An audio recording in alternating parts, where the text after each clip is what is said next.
Hello guys, welcome back again sa ating YouTube channel no, The Action Man. Una sa lahat, may galab shoutout po sa lahat ng mga kakamping at sa mga hindi man mga kakamping. Kung interesado ka sa bidyong ito, patapusin mo na hanggang dulo at huwag nyo lang kalimutan na i-like at i-share ang ating video para malaman naman ng ilan sa ating mga kababayan na nagtutulog-tulugan sa katotohanan. So muli naman nagbabalik ang nag-iisa nyong host na si The Action Man para magbigay ng komentaryo at reaction sa mga mainit ng issue ng bayan. So ito ho mga ka-action, no, may gusto lang po ako na i-share po sa inyo. Ito po ay latest update about po sa franchise ng SMNI. Itong sinasabi ko, ang mga tawa ni Kibuloy sa mga nakaraang taon at mga nakaraang buwan ay ang kapalit ang kanyang pagmumukha, ang kanyang kalungkutan.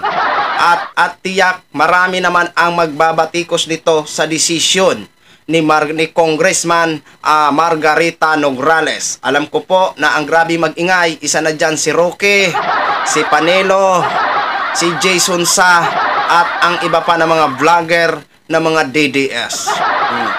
Dahil nga po ito ay gin-urging na isuspindi ang nasabing SMNI franchise doon sa NTC ay inuutos na ni Margarita Nograles. Di ba? Dahil nga po ito sa napatunayan na naglabag ang kanilang angkor ng sinasabing Section 4, Section 10, Section 11. Di ba?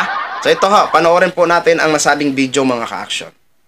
The House Committee on Legislative Franchises has pointed out several violations of Suarezug Media Corporation, also known as Sunshine Media Network International or SMNI, on the terms and condition of its franchise. During the plenary session of the House of Representatives on Monday, December 11, House Resolution number 1499 has been adopted, urging the National Telecommunications Commission or NTC to suspend the operations of the broadcast station. The resolution was originally filed by Puwersa ng Bayaning Atleta or PBA Party List Representative Margarita Nograles.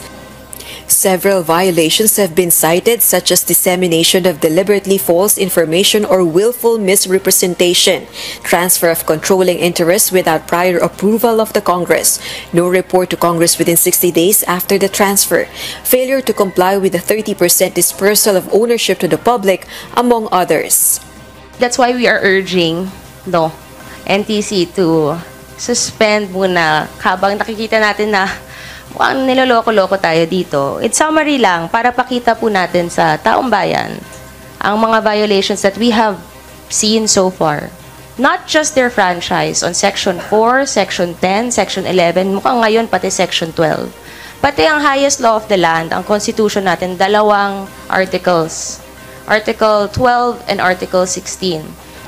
NTC ensures it will carefully evaluate the said House resolution.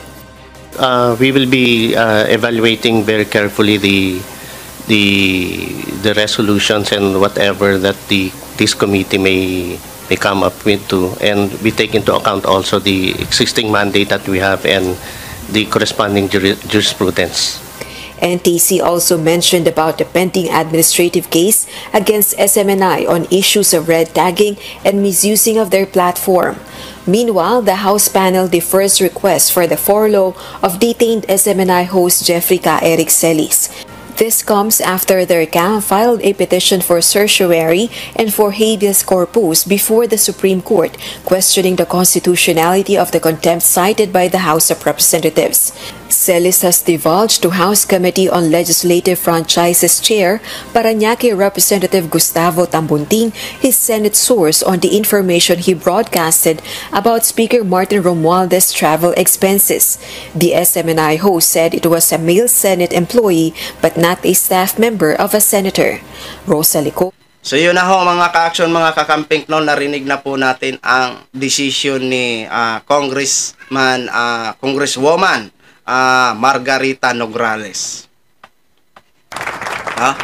At sabi ng NTC, kailangan pa i-evaluate daw. Huwag nyo na pong i-evaluate. Malinaw na po, no? Hindi lang Section 4, hindi lang Section 10 and 11, Section 12 pa talaga. Diba? Okay, pero hihintayin po natin, no? Kasi ito, aabot po talaga ito sa Supreme Court, sa kataas-taasang hukom.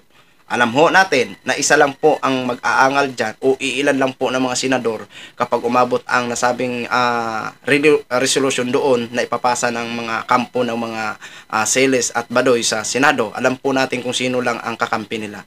No? Si Bongo. Si Robin Padilla.